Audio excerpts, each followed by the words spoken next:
Hello friends, ಎಲ್ರಿಗೂ ನಮಸ್ಕಾರ. Welcome to my study starter YouTube channel. So PSI ನೇಮಕಾತಿ ಪರೀಕ್ಷೆ ಏನೈತಿ ಸೆಪ್ಟೆಂಬರ್ 22ರಂದು ನಡೆಯಬೇಕಾಗಿತ್ತು. ಬಟ್ ಅದನ್ನ ಈಗ ಮುಂದೆ ಓಡಲಾಗಿದೆ ಅಂತ ಹೇಳಿದರು. ಇದೀಗ ಬ್ರೇಕಿಂಗ್ ನ್ಯೂಸ್ ಬಂದದ. ಸೊ ಈ ಸೆಪ್ಟೆಂಬರ್ 22ನೇ ತಾರೀಕಿನ ಎಕ್ಸಾಮ ಯಾವ ದಿನದಂದು ಹಾಕಿದಾರಂತ ಇಲ್ಲಿ ನೀವು ನೋಡ್ಬೋದು.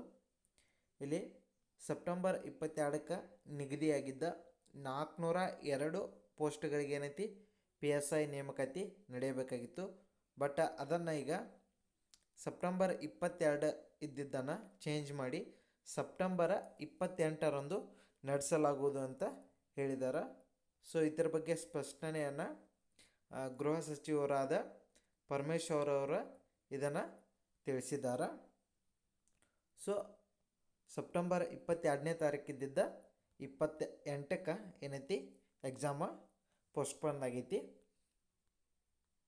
ಸೊ ಇಲ್ಲಿ ನ್ಯೂಸ್ದಾಗೂ ಬಂದದ, ನೀವು ನೋಡ್ಕೋಬೋದು. ಇಲ್ಲಿ ಸೆಪ್ಟೆಂಬರ್ 28ಕ್ಕೆ PSI ನೇಮಕಾತಿ ಪರೀಕ್ಷೆ ಅಂತ ಕೊಟ್ಟಿದ್ದಾರೆ.